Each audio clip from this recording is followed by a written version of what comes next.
खाए तो जाना। हर कोई चाहता है उसका जीवन सरल और सुचारू रूप से चलता रहे, किसी परेशानी का सामना ना करना पड़े। लेकिन ऐसा सिर्फ हमारे सोचने से नहीं होता। हम जीवन में ठोकर खाते हैं, पछताते हैं और फिर आगे बढ़ जाते हैं।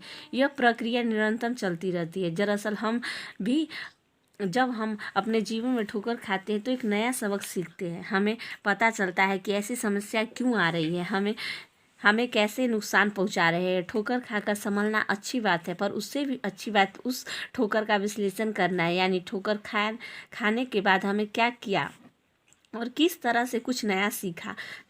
कथाकार प्रेमचंद्र के अनुसार हर ठोकर का महत्व होता है। बिना ठोकर खाए इंसान की आंख नहीं खुलती। समस्या एक ऐसी कठोर शिक्षिका है जिसकी शक्ति के पीछे बहुत सारा ज्ञान छुपा है।